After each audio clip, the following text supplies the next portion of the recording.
8 years old, but they're still good. The batteries are still good. So, anyway, no other questions? All right.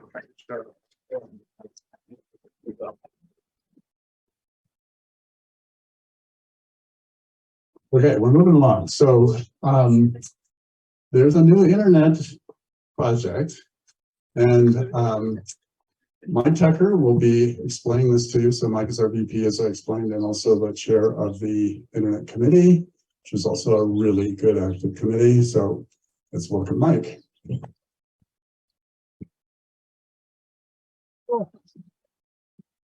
Thank you, Dave. Is this like the middle spot, like right here? No feedback. Well, hey, thank you very much. Good morning. And, last year we did a report and I didn't have much to say, right? We were busy doing advocacy. We were trying to create support in the community. Okay, community. There you go. Trying to generate support in the community, especially with the fire districts and local and regional officials. If you follow the Lake Tahoe Basin internet thing, you'll know that there's been a lot of discussion and not a lot of activity. You'll also know if you follow federal areas, there's a lot of money in play. It's going to take a long time for it to trickle down to little neighborhoods like us.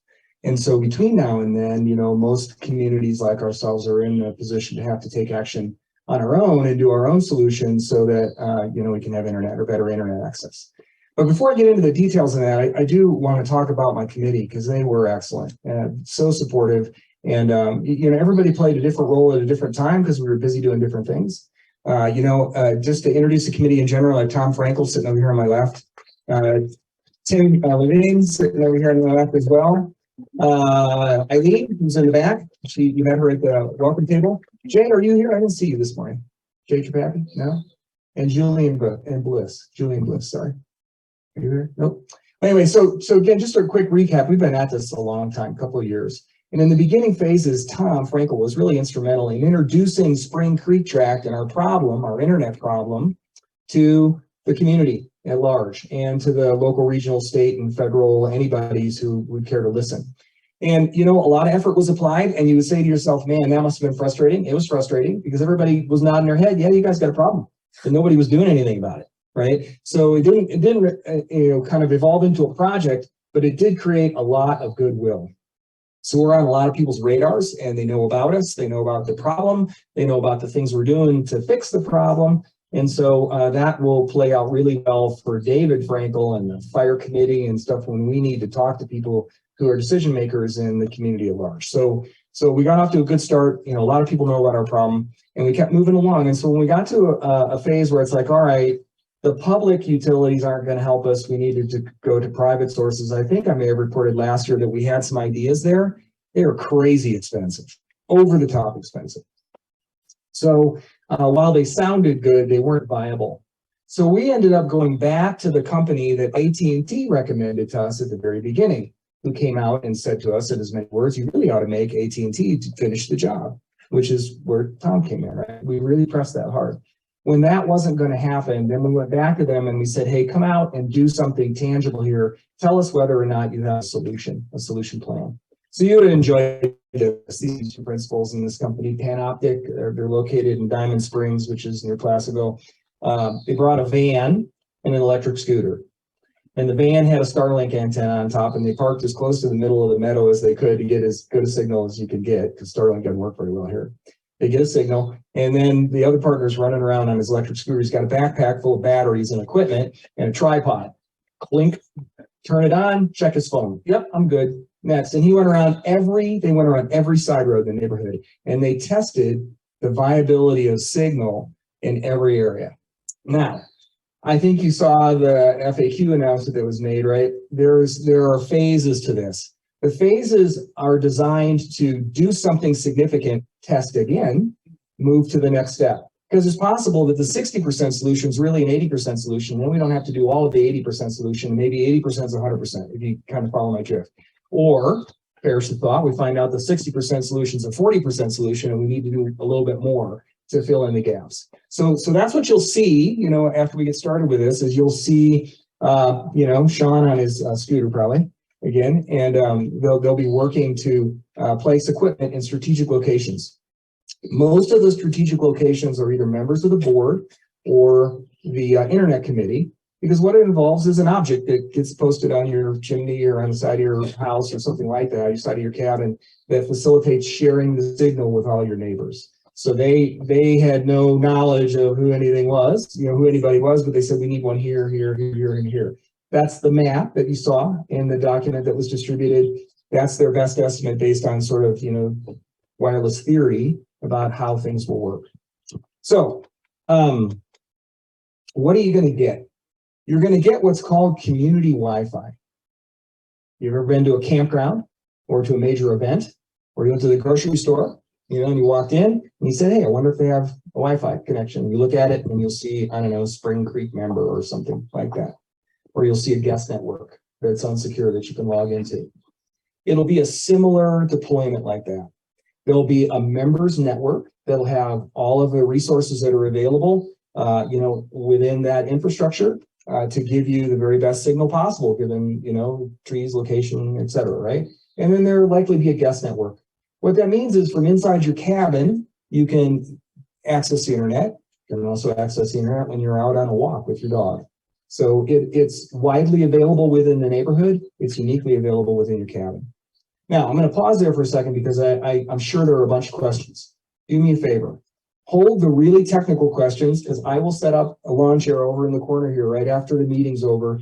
Come over and I'll answer any question I possibly can for as long as you guys need to ask questions. Because I know there's a lot of, everybody has a different probably perspective on this.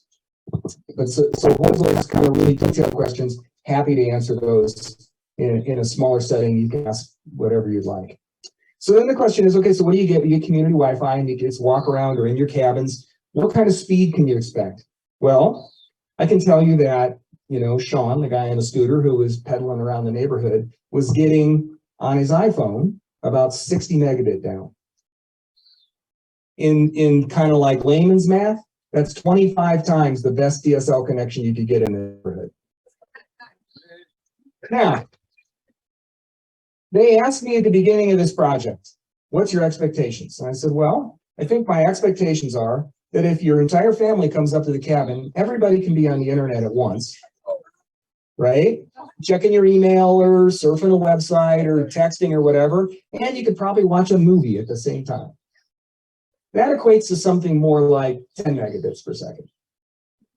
So what they're observing is much higher than what is probably rational. And rational will be an enormous improvement over what you experience today. So for some of you that are fortunate enough to have DSL, you're going to see better service. For many of you who can't get DSL access at all today because of AT&T's policies, you'll get access. Now, some key questions about that. First question is, should I cancel my AT&T service? Not yet. I would wait. Think about it. If you've been paying it all these years, pay it for a couple more months. Let's get the system running. You see what your experience is. You understand whether it's going to be great or good or not good, and give us some time to work out the bugs. And then when the bugs are worked out and you show up every time and you can do whatever you want on the internet for the most part, then I would say cancel your AT&T service. Because I just want to say this clearly. If you cancel your DSL service, you know how they say there's two words you never use, I'm going to use one of them. You will never get it back. Never. It doesn't matter what your circumstances, if you got a medical emergency or some compelling case, you will never get it back. It's being phased out nationally by AT&T. They will not restore it, even if you had it and paid them for years. So I'm just telling you that as a caution. Paying a couple of extra months is a small price to pay to kind of, to test the new system and be satisfied with it, which leads to the cost.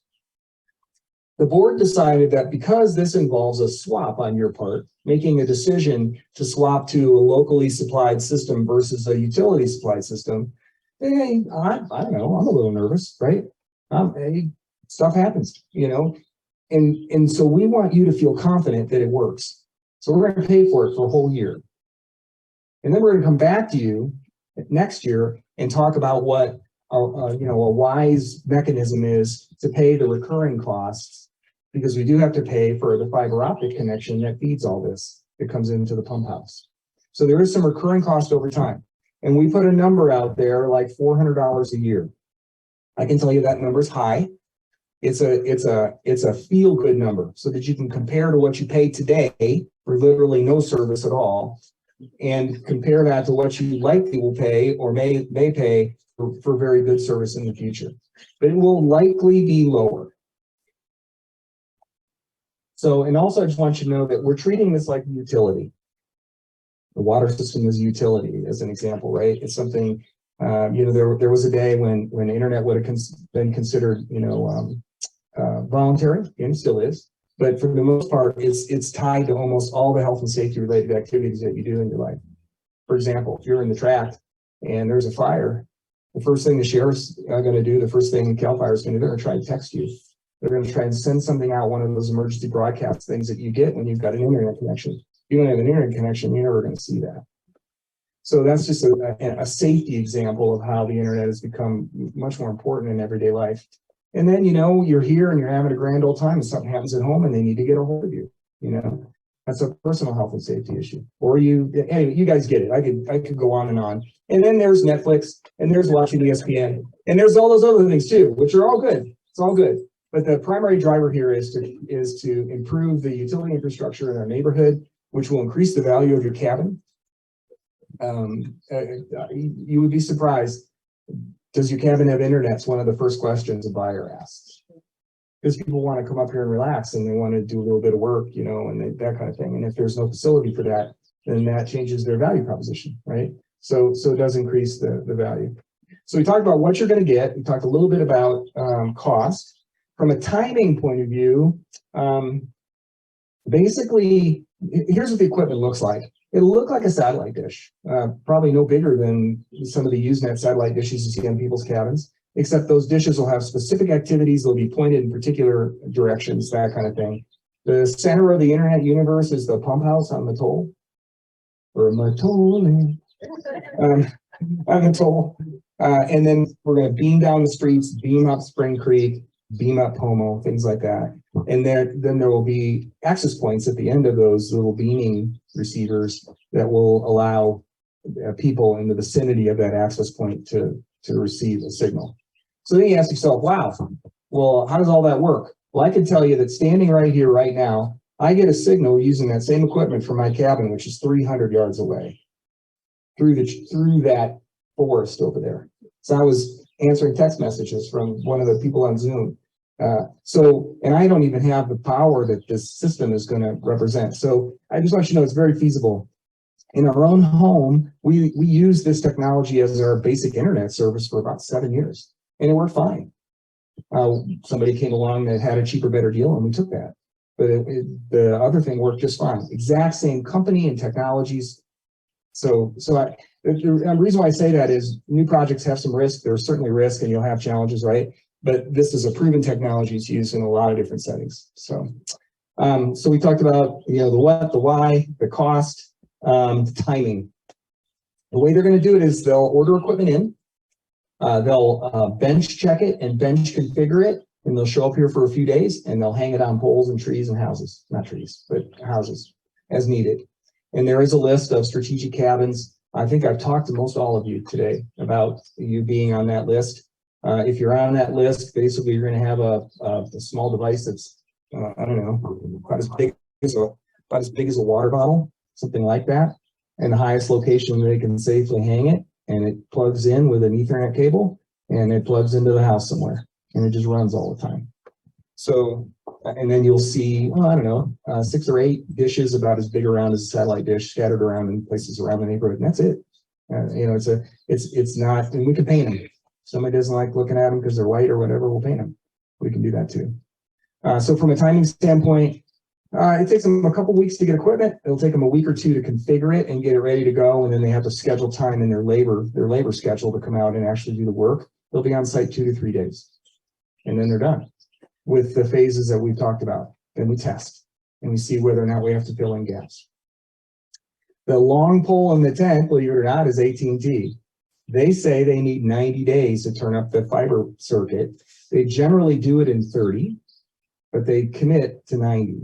So we could have all this stuff up and running and, just sort of, field testing it a bit, if you will, in terms of, running and not have it connected. It's a little bit like, remember in Back to the Future when Michael J. Fox just took two ends of the big wire and went like that and everything kind of blew up, right? Well, that's the moment we're waiting for. We'll be done with our part while we're waiting for AT&T to finish their part like that.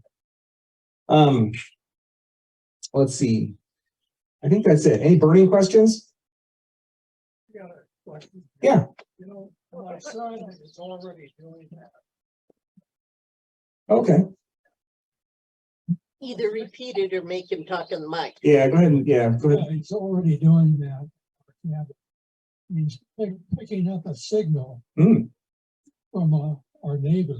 All right. Yeah. Next to us. So he's self-employed and he can come up here for 2 or 3 weeks and work and not worry about a telephone. Yeah. So And we'll go over in a little side session. I'll go over all the alternatives. I'll tell you about Starlink. I'll tell you about all of them because we looked at all of them. The biggest difference, think of it this way. DSL is okay, right? If you have a network in your cabin, it works. It's just really slow, right? It's like blowing data through a straw, smaller than a straw. The big difference is, the technical term is the backhaul that we're connecting to is a gigabit. It's actually a multi-gigabit fiber. We're just buying 1 gig. So your single DSL line has like 2,500 megabits. 1 gigabit is whatever, 1,000 times bigger than that. That's the straw at the other end of the pipe. So the wireless plumbing has no limitations that you'll ever experience. It's when it gets to the straw at the end of the line is the problem. Our straw is a big straw at a gigabit inbound. So, assuming the wireless works well, and I'm optimistic it will, you're not going to have that latency, that constantly spinning thing, while, AT&T is trying to get you to the internet. That won't be the limiting factor anymore. Yeah.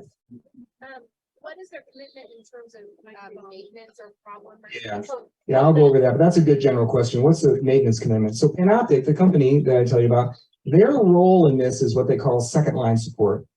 They'll make sure all the dishes, the boxes, the receivers, and the network itself, the infrastructure, is all working. So to use a water system analogy, right?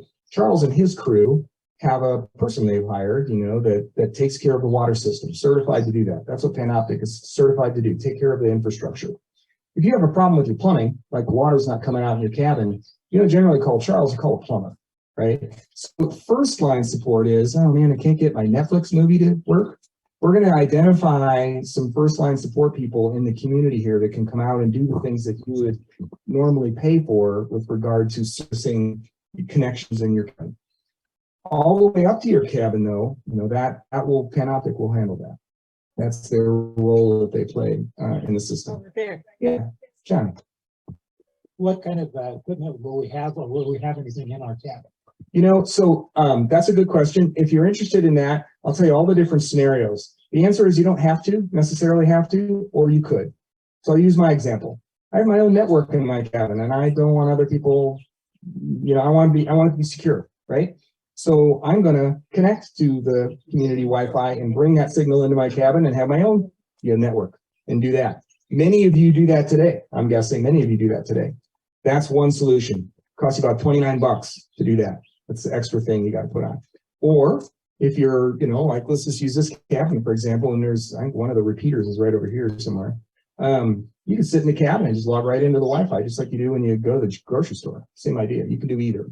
But if you're running more things inside your cabin, you got more stuff that you're doing, sensors and cameras and all that kind of stuff, you're probably going to want to have your own router inside and run your own network. And I can go over all that in the Q&A. In that case, she has Mike. Hi. First, thanks. This is awesome. Sure. I really appreciate it. If in the future we're all wildly excited about this, would there be the potential for running another gigabit or whatever in to, power it up more? Yeah, so let's talk about that real quick. The circuit that's in the pump house was supplied by AT&T's commercial division, not the residential division that does stuff for everybody's homes, And so as a result, it has a lot more capacity than what you would normally expect kind of dropping into your house. one of the benefits of having a vendor that's an AT&T business partner is that when they talk to AT&T, they talk the same language. When we talk to AT&T, we hear the wah, wah, wah, wah, wah, you know, because they're busy trying to sell us as a residential customer. They're not helping us as an entity, as a neighborhood. So the suggestion that's made to us is get the gigabit residential drop as a price to it, right?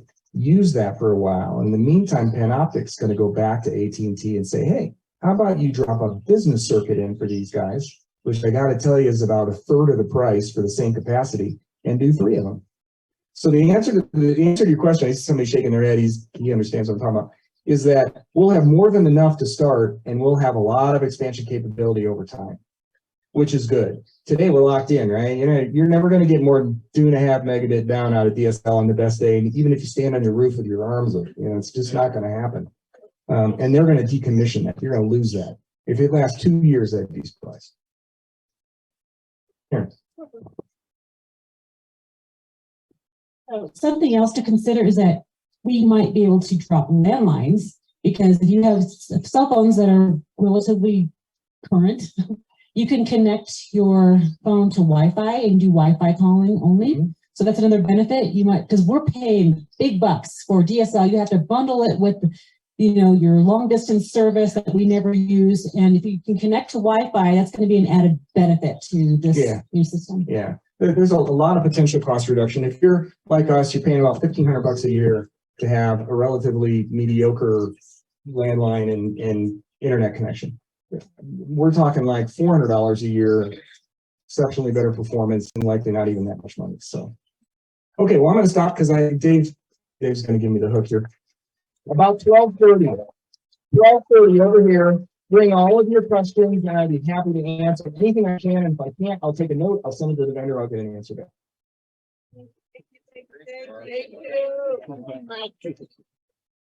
Standing in the no feedback zone here.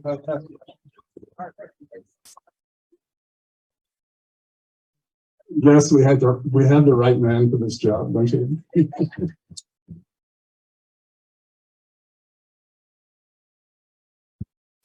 So just think, if you did not register, please do that now. Just get up over by Wayne over there. A few people maybe didn't. So he wants to close up that registration table. And we just have several little short announcements and hopefully some time for questions too. So Jim Cunningham.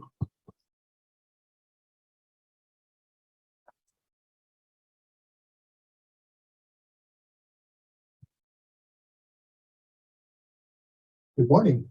I'm the tract historian, and one of the things that I would like to request of all of you is if you have some interesting photographs from this winter, you know, of your cabin covered in snow, I would really appreciate you sending those to me. Make sure that you identify the location and your name and so forth. And then the other thing that I'm requesting of all of you is if you have some interesting old photographs of the tract, I would appreciate you sending those to me. You can find my email on the website, on the tract website.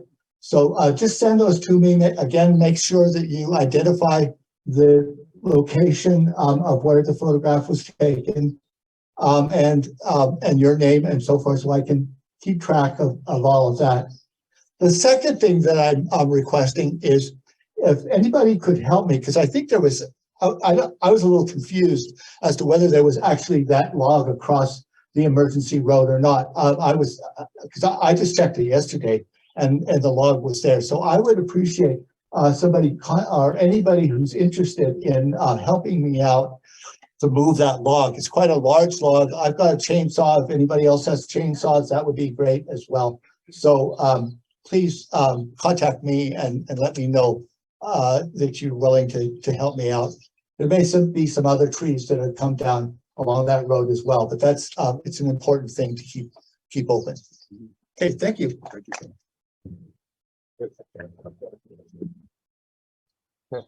All right, Linda Halliday. And she wants to stand right there. anyways, I like the little microphone. So I'm on the environmental committee and we're trying to, director, I guess, and trying to figure out, what we may need. So there's some crossover. But one thing as y'all know is I'm the bull thistle lady. That is our noxious weed. We're always on it every single year. Is it coming up? Okay.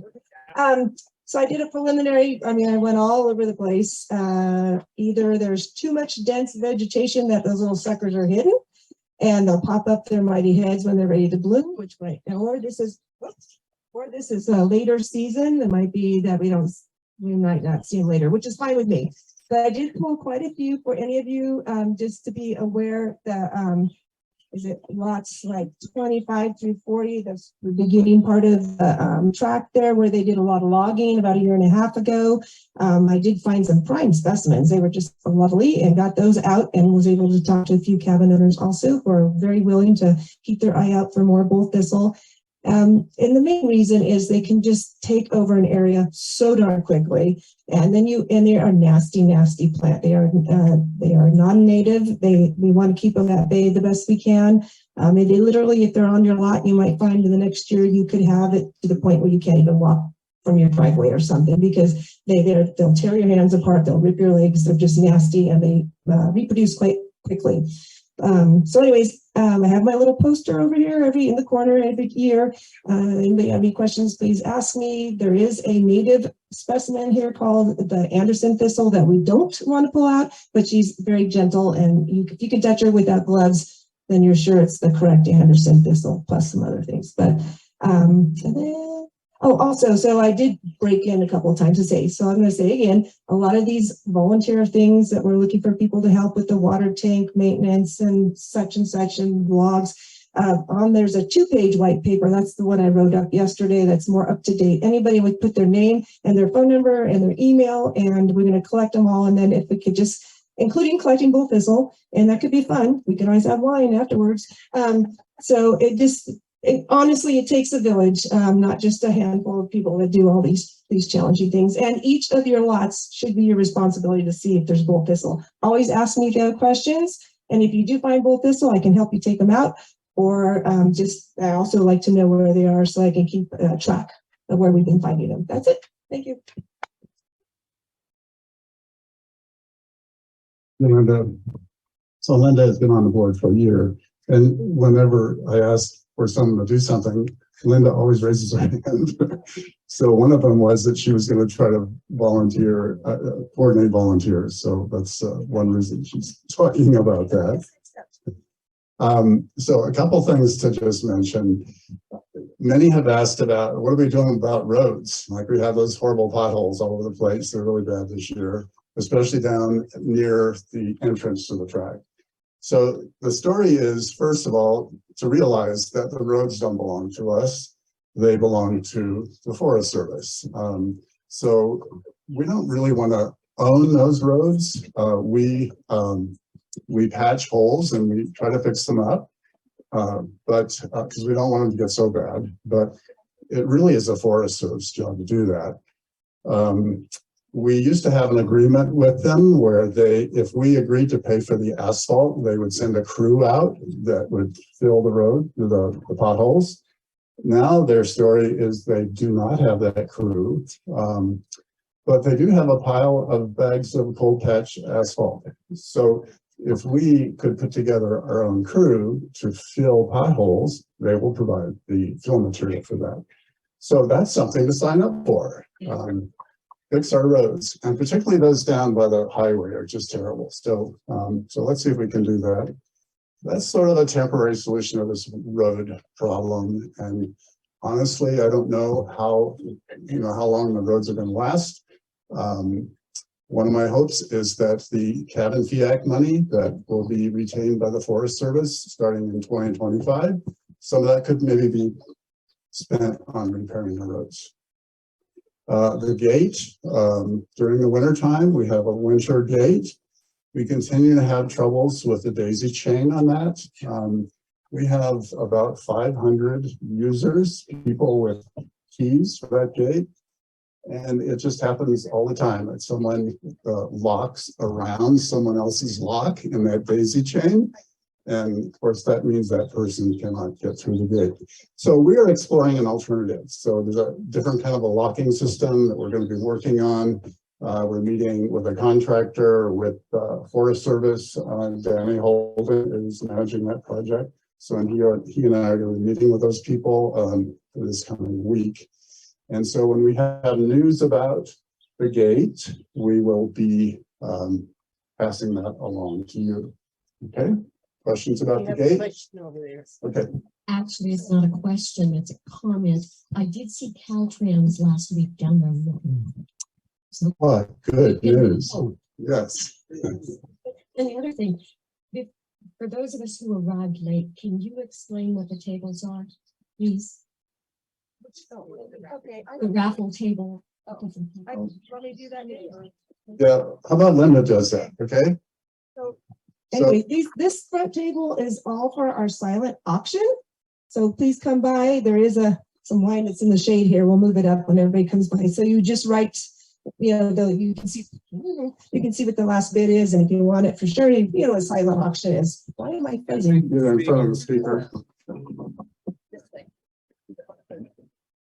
Over here, these items are going to be raffled from our raffle tickets, and they're fabulous. So go spend your money over there. Only back up with the silent auction, part of our proceeds that we make, we give to the Lake Valley Fire Department, depending on how much we make, I think, and that will also help to. We do it as a good neighbor, also because they do the free shipping for us and etc. So we want to support that. And then here's the raffles. These are all items, and they're amazing. They'll be raffled off. That table over there is waiting for our food to come out, which we've been having stored that everybody brought, and what we've had stored in the shade. And then after that, we'll bring out the dessert, and then there's hot dogs cooking, as you can smell. And these tables, I think y'all know. There's also a free book and toy exchange table over there, which is always very fun. And yes, there you go. The raffle tickets are over there. Is that Joe? Yeah, Joe's running it. So do spend your money today.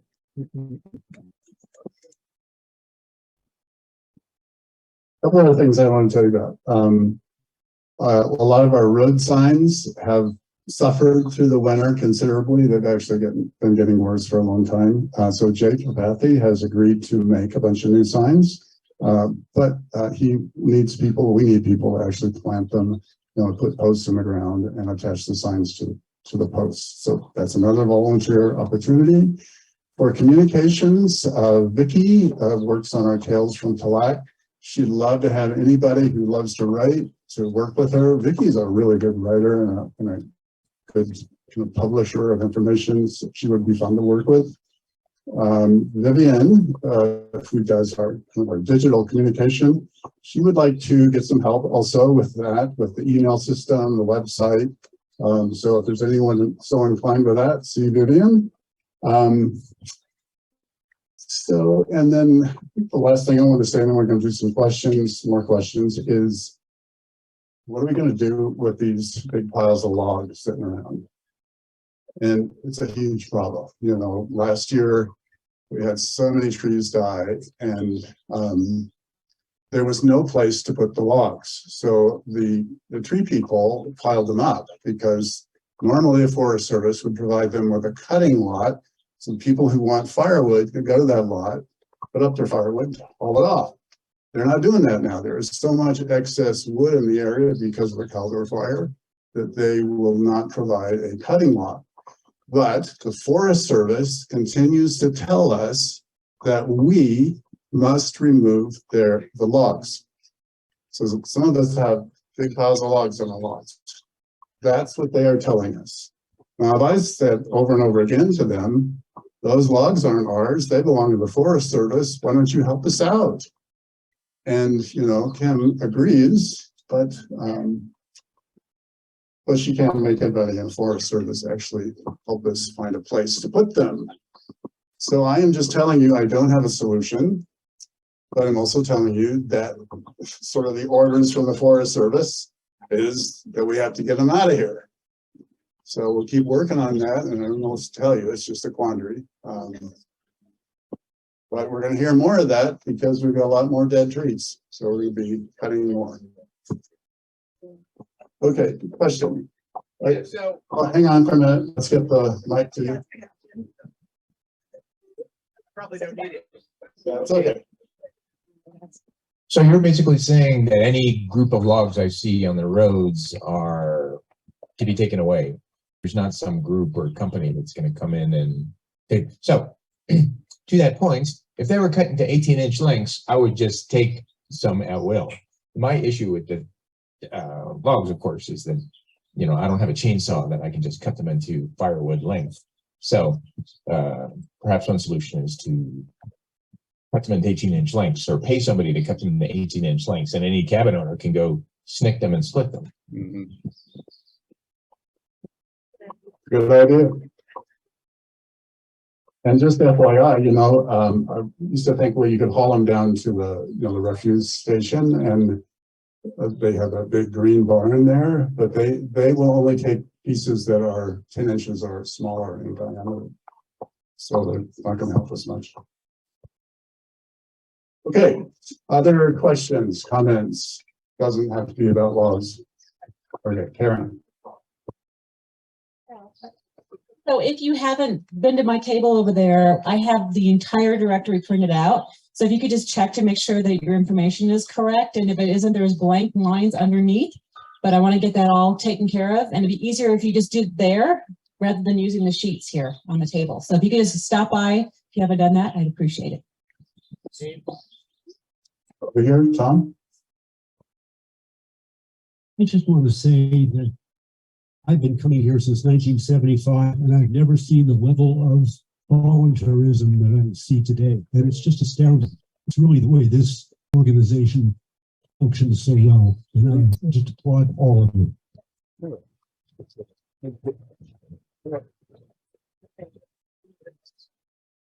Peter. So most of us, you feel like when you first sign up for something, it's like because no one else did or something like that. And you think, well, what am I getting into? Especially for those that are new or have never done volunteer or board work, it's super rewarding. And that's how you get to know all these great people in a hurry. And you feel much more a part of the group. And then stuff that you keep, you know, you think, well, I'm just an ordinary guy or gal. But when you sign up and join these groups, you get superpowers. And I know, how nervous were you, Dave, the first time you stood up there? Pretty nervous, right? Yeah. But it was all worth it. So, yeah, thanks, everybody. Thank you, Peter. Another. Oh, Hold on for a minute. We'll get on mic two.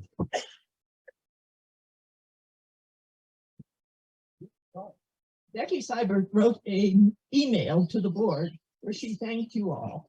And I think that all 150 plus of us will second, third, and 150 times thank you for all the efforts that you had.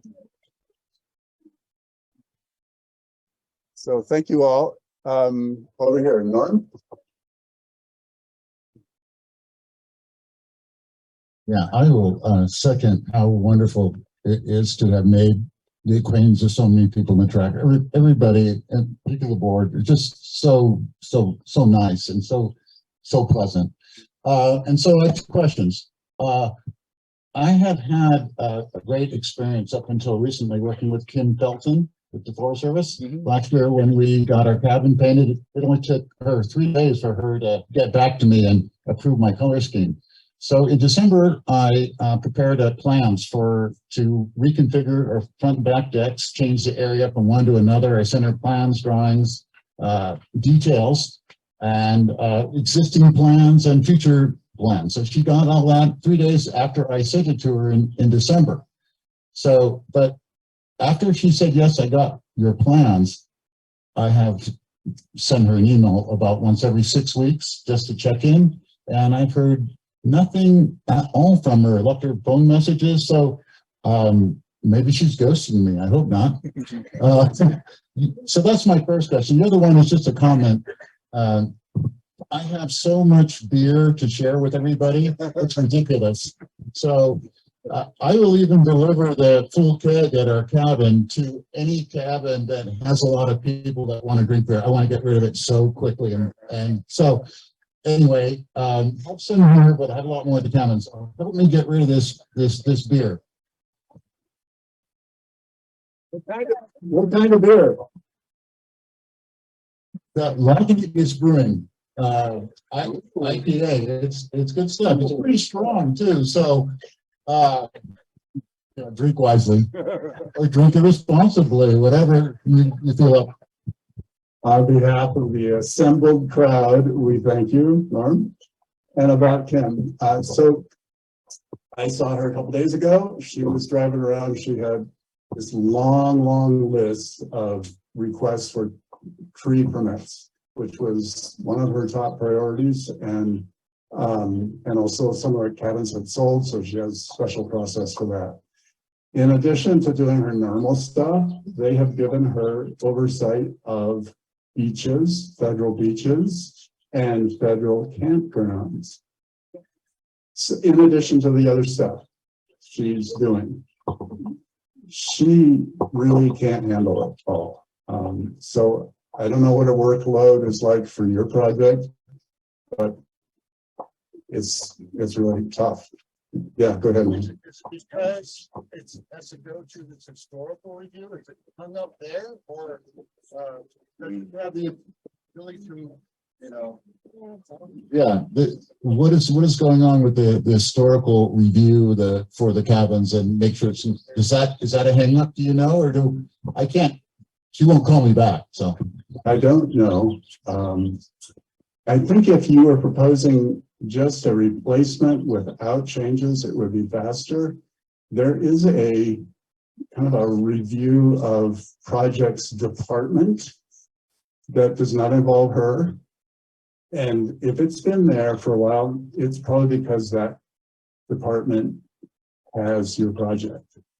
And, just FYI, about 5 months ago, I turned in our project for expansion of our pump shed on the toll.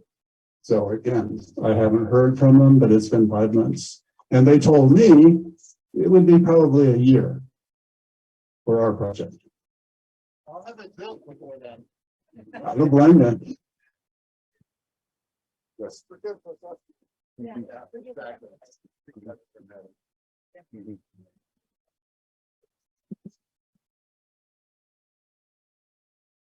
I wanted to speak to the lengthiness of getting something approved.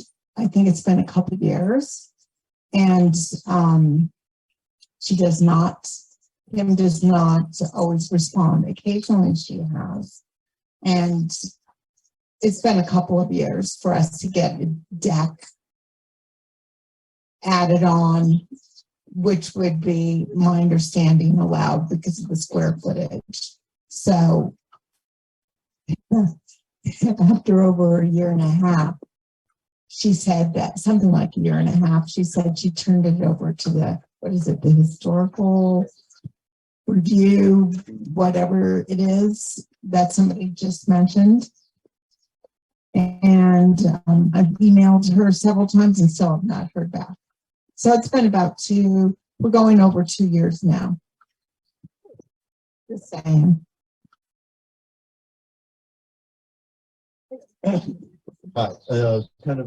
In defense of Kim, we had a really dangerous tree situation that popped up when we had those really gusty winds a couple weekends ago. And we reached out to Kim with some photos and information on what was the federal holiday. She responded that afternoon, even though it was a federal day off, and got us an emergency permit. So she's out there doing what she can. I think we're just kind of all stuck in the bureaucracy of, particularly related to building projects. Other comments, questions? Okay, thank you. So just a couple reminders. At 2:30, we have our fire safety presentation, which will be right here. Really good speakers. Thank you, Norm, for the beer. Okay. Thanks to Patty and Jim for hosting us today. Where are Patty and Jim?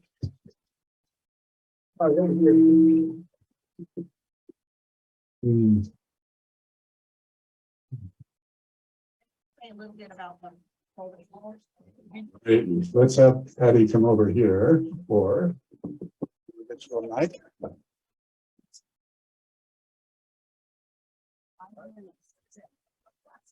It'll be 1 minute. Okay. Remote mic. I don't know where the remote's. There's one right there. Okay. Oh, thank you. Thank you all for coming today. I especially want to thank the volunteers who came yesterday and helped set all of this up, and the volunteers that came early this morning and set up everything, the food, the baskets, and especially the people who donated these lovely baskets and gifts for our raffle and silent auction. We raised about $1,600 last year, hoping we can top that this year.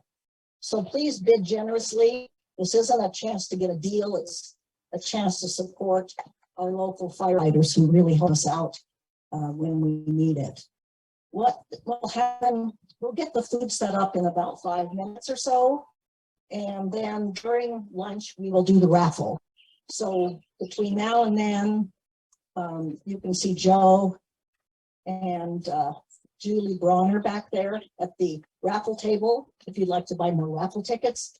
And if you'd like to bid on some of these silent auction prizes, some of them are just amazing and beautiful. So please do that.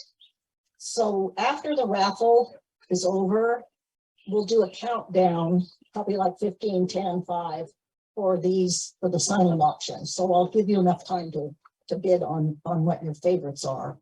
And then after that, we'll have the whole partner event. So thank you all again for being here and for all the volunteers and baskets. And anyhow, thanks so much. Thank you, Patty. Great thing about Patty being in charge of something is you never have to worry about it. It just happens. Okay, I think we're ready to adjourn this meeting. The board is going to meet for a really quick meeting just around the corner. And I hope everybody has a really great day. And please come at 2:30. Thanks. 24.